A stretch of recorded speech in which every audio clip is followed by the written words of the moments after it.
जय महाकाल दोस्तों। आप सभी का पवार मैथ्स क्लासेस के यूट्यूब चैनल पर स्वागत है। आज हम जो बात करने वाले हमारे पटवारी का जो हमारा पुराने प्रश्न पत्र की जो सीरीज चल रही है उसमें 17 दिसंबर की फर्स्ट शिफ्ट को जो पेपर हुआ था हम उसके ऊपर चर्चा करेंगे। तो बने रहिएगा आप हमारे साथ और देखिएगा, लेकिन उसके पहले दो लाइनें हो जाए। और लाइनें हैं कि ना संघर्ष ना तकलीफ तो क्या मजा है जीने में, बड़े बड़े तूफान थम जाते जब आग लगी हो सीने में। शुरू करते हैं दोस्तों। तो पहला क्वेश्चन है हमारा, एक प्रेशर कुकर तथा एक राइस कुकर मूल रूप से क्रमशः 1200 रुपए एवं 2000 रुपए में बेचे गए। एक सेल के दौरान छाया ने कुकर को 30% की छूट पर तथा राइस कुकर को 35% छूट पर खरीदा। छाया ने मूल मूल्यों का कितने प्रतिशत बचाया? अब आप आराम से देखो कि भाई एक का अगर हम प्राइस देखें तो वो प्राइस कितना है, 1200 है। और एक और का अगर हम प्राइस देखें तो वो कितना है दोस्तों, 2000 रुपए। यानी कि अगर हम कुल की बात कर लें तो कुल हमारे पास जो पैसा है वो कितना है भाई, 3200। यानी कि टोटल हमारे पास जो रुपए हो गए 3200। लेकिन इसमें कंडीशन है कि पहले वाले को 30% की छूट पर खरीदा गया। अब आप देखो कि 1200 थे, पर अगर इसको 30% की छूट पर खरीदा गया, यानी कि आप आराम से निकाल सकते हो 1200 का 30%, यानी कि कितना आ जाएगा, 360 आ जाएगा। तो अभी देखो आपकी 1200 का 30%, तो 12×3 = 36, यानी 360 रुपए कम में खरीदा। अब आपने कोई वस्तु 1200 रुपए की थी लेकिन आपने 360 रुपए कम में खरीदी, यानी कि जो आपको डिस्काउंट मिला वो कितने रुपए का मिला, यहाँ पर 360 रुपए का डिस्काउंट मिली। क्लियर है दोस्तों? आगे उसने बोला है कि जो राइस कुकर था उसको 35% पर खरीदा। तो देखो आप कि अगर इसका अपन 35% निकालेंगे तो 35 दो 70, यानी कि 700 रुपए। लेकिन आप आराम से यहाँ निकालिएगा कि 2000 का 35%, यानी कि 35 दो 70, यानी कितना आ जाएगा, 700। अब आप देखें कि अगर मैं टोटल बात करूं तो आपको जो फायदा हुआ वो कितने का फायदा हुआ, 36 और 70, यानी कि कितने हुए, 7×3 = 10, 106, यानी 1060 रुपए का आपको फायदा हुआ। और फायदा आपको क्या हुआ, दोनों कुकर के ऊपर फायदा हुआ। दोनों कुकर की कीमत कितनी, 3200 रुपए। तो कुल कीमत को अगर आप देखेंगे तो आपको पता चलेगा कि 100% बराबर कितना हो गया, 3200। और उन पर जो आपको डिस्काउंट मिला वो कितने का मिला, 1060 रुपए का। तो आप 1060 रुपए यहां लिख देंगे। अब आप आराम से देखिएगा, 2 जीरो से 2 जीरो, ये 4 से कितनी बार कट गया, 8 बार। ये 4 से कट गया 2 बार, बचे कितने, 2। 4 6 24, बचे कितने, 2। फिर 4 5 20। क्लियर है दोस्तों? इसको काट सकते हैं। 8 3 24, बचे कितने आपके पास, 2। फिर 8 3 24, फिर बचा कितना आपके पास, एक भागने जाए जिसके 0। फिर 8 कम 8, फिर बच गए 2। फिर 8 2 16, फिर बच गए 4, और 8 5 40, यानी कि 33.125%। यानी कि ऑप्शन नंबर बी आपका एकदम क्या हो जाएगा दोस्तों, सही हो जाएगा। एकदम क्लियर है? चलो और आगे बढ़ते हैं, अगले क्वेश्चन की तरफ रुख करते हैं। अगला क्वेश्चन हमारा क्या बोल रहा है? अगला क्वेश्चन है, एक उच्च विद्यालय में छात्र गणित क्लब या विज्ञान क्लब में या दोनों में सम्मिलित होते हैं। गणित क्लब के 30% छात्र विज्ञान क्लब में हैं और विज्ञान क्लब के 60% छात्र गणित क्लब में हैं। यदि विज्ञान क्लब में 15 छात्र है तो गणित क्लब में छात्रों की संख्या क्या है? अब आप देखो भैया कि विज्ञान क्लब के 60% छात्र काय में, गणित के क्लब में है, और विज्ञान के हैं कितने, 15। तो अब आप देखो कि अगर आप 15 का कितना निकाल लेंगे, 60%। अब जैसे ही आपने 15 का क्या निकाला दोस्तों, 60%, यानी 1 जीरो से 1 जीरो, 5 से कट गया 3 बार, और 3 से कितनी बार कट गया, 2 बार, और 2 से कितनी बार कट गया, 3 बार, यानी 3 और 3 कितने आ गए, 9। और उसने बोला है कि गणित क्लब के 30% छात्र विज्ञान क्लब में हैं, यानी कि 30%, यानी 30% बराबर क्या आ गया, 9 आ गया। और मेरे प्यारे बच्चों, जब 30% बराबर क्या आ गया, 9 आ गया, तो कुल वैल्यू किसी की भी कितनी होती है, होती 100%। तो अब आप आराम से देखिए, 1 जीरो से 1 जीरो, और 3 से कितनी बार कट गया, 3 बार, यानी 10 3 कितने हो गए, 30। यानी कि गणित क्लब में छात्रों की जो संख्या रहेगी वो कितनी रहेगी, 30 रहेगी। क्लियर है? चलो अगले क्वेश्चन की तरफ रुख करते हैं। अगला क्वेश्चन हमारा क्या बोलना चाह रहा है? अगला क्वेश्चन है, हल करें a/b बराबर p/q। तब आप आराम से देखिए कि भाई a/b और बराबर में क्या है, p/q है। तो इनको बताना है कि चारों में से क्या हो सकता है। तो क्या ए बी बराबर पी क्यू हो सकता है क्या? बिल्कुल ए बी बराबर हो ही नहीं सकते, क्योंकि भैया ए और बी काय में, बटे में। तो यानी कि ये वाला ऑप्शन तो हमारा एकदम क्या हो गया, गलत हो गया। ए बराबर बी, बिल्कुल ए बराबर बी किसी भी कंडीशन में नहीं हो सकते, क्योंकि ए बराबर बी ऐसे हो सकते, लेकिन पी और क्यू कटे तब, तो ये भी नहीं हो सकता। पी क्यू भी बिल्कुल नहीं हो सकता। तो AP बटे बी क्यू बिल्कुल हो सकता है भाई कि आप क्या करो कि A और P को आप बटे में लेकर आ जाओ और B को आप ऊपर ले जाओ और Q को यहीं रहने दो। यानी कि ऑप्शन नंबर जो हमारा फोर्थ है उसकी शर्त को वो क्या कर रहा है, एकदम पूरा कर रहा है। जब उसकी शर्त को वो पूरा कर रहा है तो आंसर नंबर डी हम लगा लेंगे। और ऐसे क्वेश्चन को आप देख लें कि सोल्व हमें तभी करना है जब हम उसके ऑप्शन को बहुत अच्छी तरीके से जानते हो, अन्यथा हम उसको कुछ और सॉल्यूशन करेंगे और मालूम पड़ा कि वो ऑप्शन में है ही नहीं। जब वो ऑप्शन में है ही नहीं तो फिर क्या मतलब रहेगा, इसलिए बाय ऑप्शन का उपयोग करना बहुत जरूरी ऐसे क्वेश्चन में जिनमें कंडीशन दे रखी हो। अगला सवाल, अगला है 3 अंकी सम संख्याओं वाली संख्या कितनी है। यानी कि आपको 3 अंकों की ऐसी संख्या बताना जो कैसी हो, सम संख्या हो। और सम संख्या वह संख्याएं होती है जो 2 से क्या हो, पूर्णता डिवाइड हो।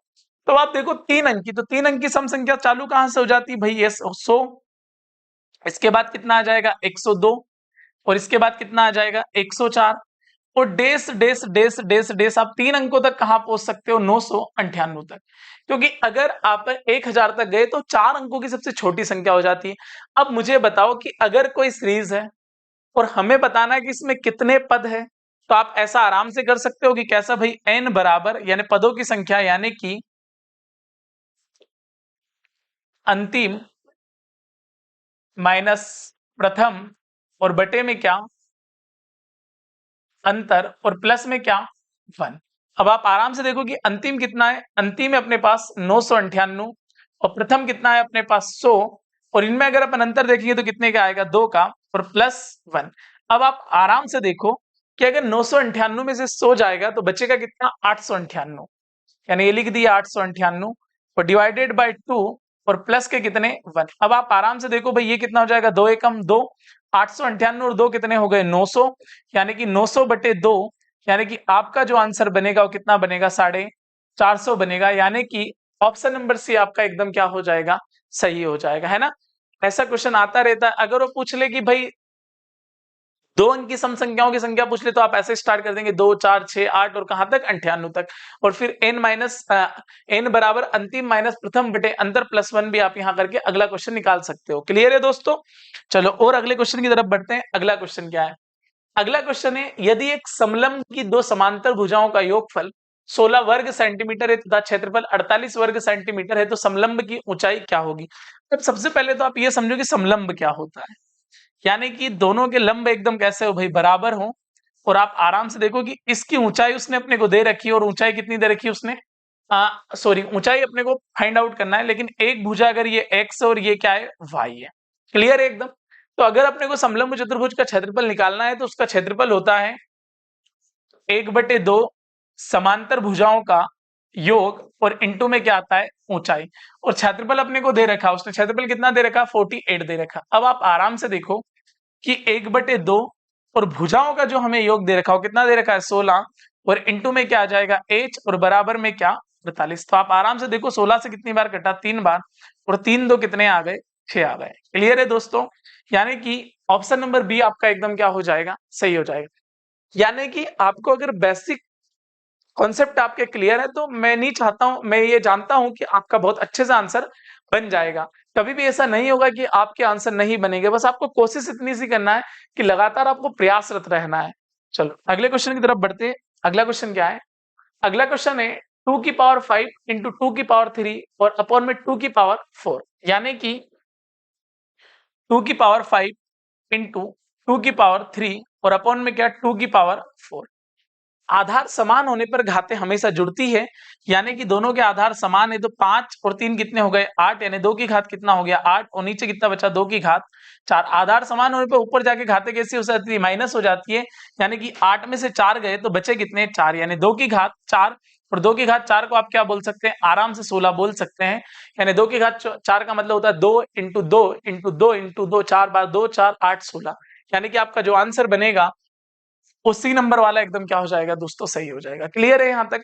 चलो और आगे बढ़ते हैं, अगले क्वेश्चन की तरफ रुख करते हैं। अगला क्वेश्चन है रिक्त स्थान की पूर्ति करें। और रिक्त स्थान हमारा कुछ ऐसा दे रखा है कि a माइनस बी और रिक्त स्थान और आगे उसने बोल दिया है 4 ax माइनस 3 ay और माइनस 4b x और प्लस में क्या 3b y। यानी कि अब आप आराम से देखो कि यहां अगर कोई क्वेश्चन मार्क दे रखा है तो बनेगा तो इन दोनों के बराबर ही, क्योंकि LHS बराबर क्या होता है, RHS होता है। अब हमें इतना सा देखना है कि a माइनस बी यहां से क्या लेना है, हम लोगों को कॉमन लेना है।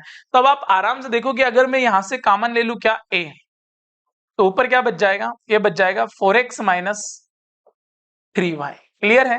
और यहां अगर मैं क्या ले लूं, माइनस का b अगर कॉमन ले लूं तो ये कितना हो जाएगा, ये हो जाएगा 4x और माइनस के कितने हो जाएंगे 3y।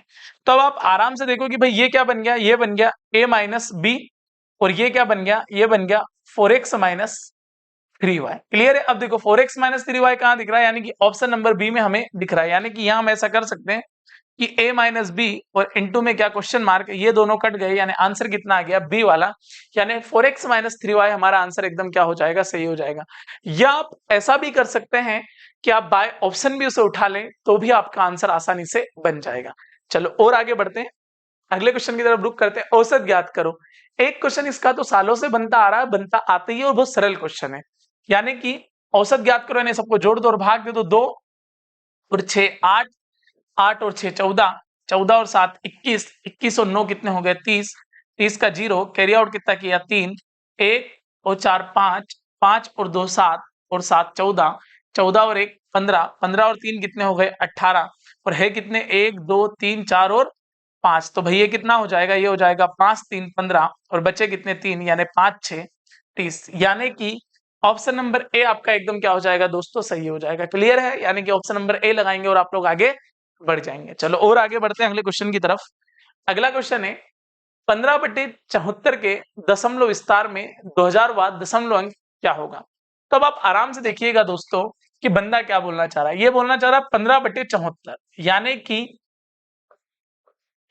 इसको आप डिवाइड करिएगा। तो अब 15/74 को आप डिवाइड करेंगे तो आपको ऐसा लिखना पड़ेगा कि 15, और आप जो डिवाइड कर रहे हो कैसे कर रहे हैं 74 से। तो सबसे पहले तो भागने जा रहा है जिसकी पॉइंट, यानी कि 74 का 2 गुना कितना होता है 148, फिर 150 में से 148 गए तो बचे कितने 2, फिर आपने क्या लिया यहाँ पर 0 लिए, वापस 74 इंटू 3 नहीं, 74 इंटू 2 ही करना पड़ेगा आपको। 74 2 कितने हो गए 148।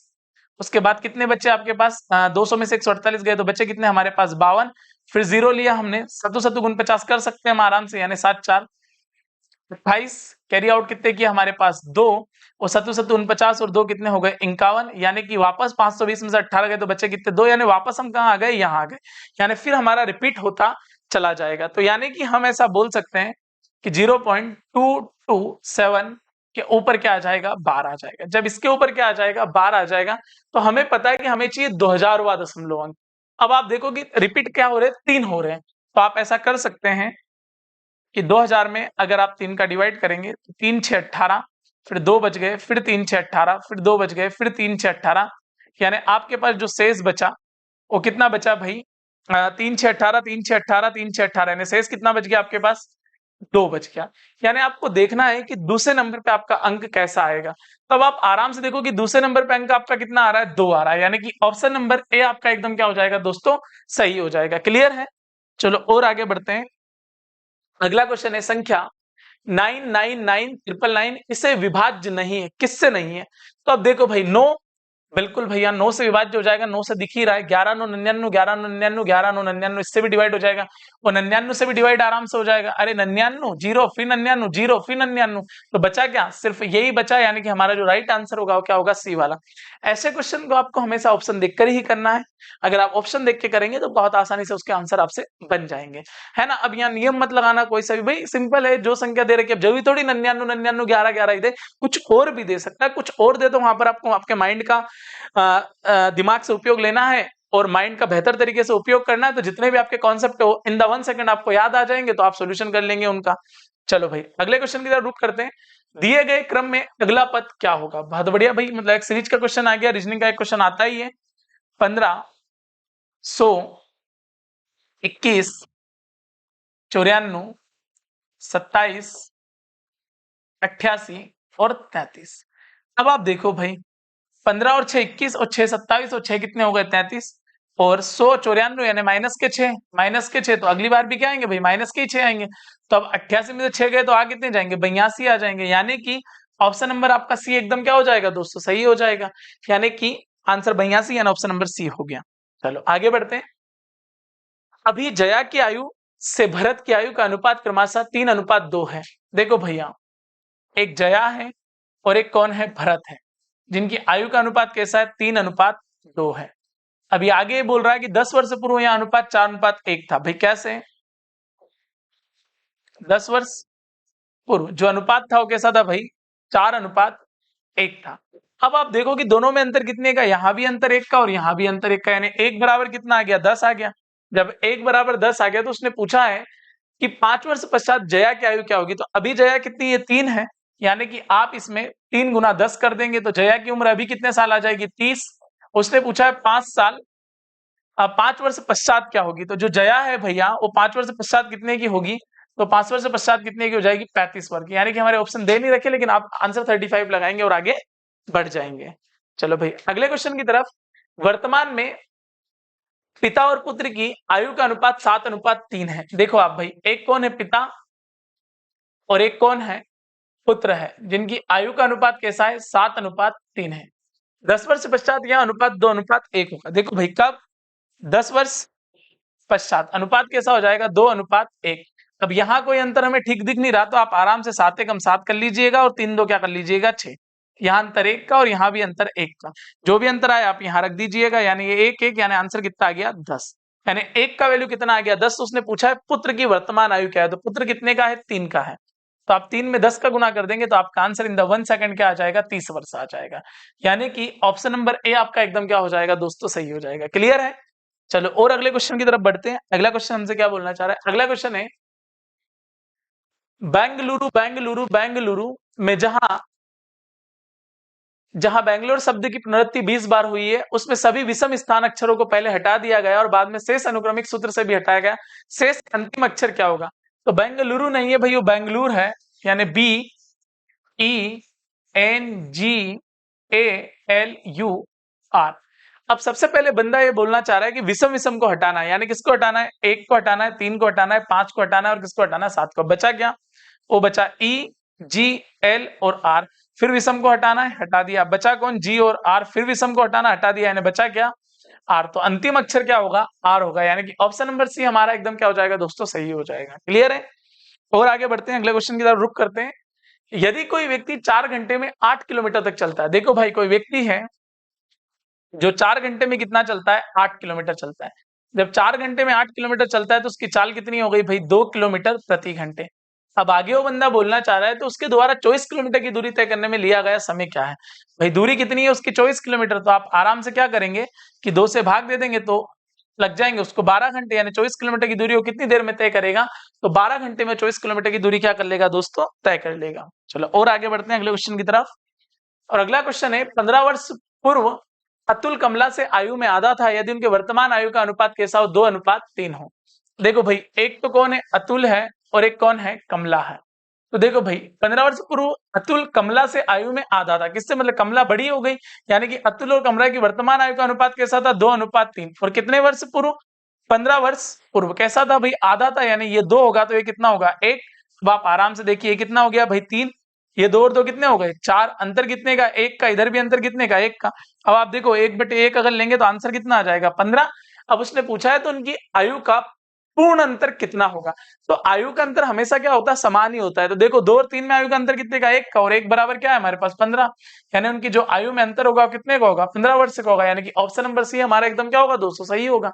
क्लियर है। चलो और आगे बढ़ते हैं अगले क्वेश्चन की तरफ। अगला क्वेश्चन है, 81 के वर्गमूल और 3 के वर्ग के योगफल के बराबर क्या होगा। तो देखो भाई, 81 के वर्गमूल, अब 81 का अगर हमें वर्गमूल लेना है, यानी कि अंडर रूट 81, तो इसका वर्गमूल कितना आ गया भाई, 9 के वर्गमूल का योग और 3 के वर्ग। अब देखो भाई, अपने को 3 का वर्ग भी करना है, तो 3 का वर्ग कितना हो जाएगा, 3 का वर्ग हो जाएगा भैया 9। तो देखो भैया, 81 के वर्गमूल और 3 के वर्ग का योगफल क्या होगा, तो इनको अगर अपन जोड़ देंगे तो 9 9 कितने हो गए, 18। 18 तो कहीं दे नहीं रखा, लेकिन उसने फॉर्मेट दे रखा कि 3 × 6, तो बिल्कुल 3 × 6 18 ही होता है। यानी कि ऑप्शन नंबर डी आपका एकदम क्या हो जाएगा दोस्तों, सही हो जाएगा। क्लियर है। ऐसे छोटे छोटे क्वेश्चन आते रहते हैं, देखो आप सावधानी पूर्वक अगर आपने मैथ्स पढ़ा है तो इनका सोल्यूशन आराम से हो ही जाता है। चलो भाई अगले क्वेश्चन की तरफ बढ़ते हैं। अगला क्वेश्चन है, घातांक और करनी का क्वेश्चन है भाई कि 64 की पावर 5/8 6। अब आप देखो कि भाई बटे में जो घात है वो कितनी है, 6 है। जब बटे में घात 6 तो आप 64 को क्या लिख सकते हैं, 64 को आप लिख सकते हैं 2 की घात 6, बिल्कुल लिख सकते हैं। तो आप आराम से इसको लिख दीजिए 2 की घात 6 और इनटू में क्या 5/6। तो 6 से 6 कट गया यानी 2 की घात 5 और 2 की घात 5 क्या होता है, 32 होता है। आराम से होता है, बिल्कुल होगा। अरे 2 4 8 16 32 64 तो 6 आया, तो 64 5 आया तो कितना हो जाएगा 32, यानी कि आपका जो आंसर होगा वो कौन सा होगा, ऑप्शन नंबर डी एकदम क्या हो जाएगा दोस्तों, सही हो जाएगा। चलो और आगे बढ़ते हैं अगले क्वेश्चन की तरफ। अगला क्वेश्चन है 0 एवं 50 के मध्य भाज्य संख्याओं की संख्या कितनी होगी। तो 0 और 50 के बीच जो अभाज्य संख्याओं की संख्या कितनी होती है भाई, 15 होती है।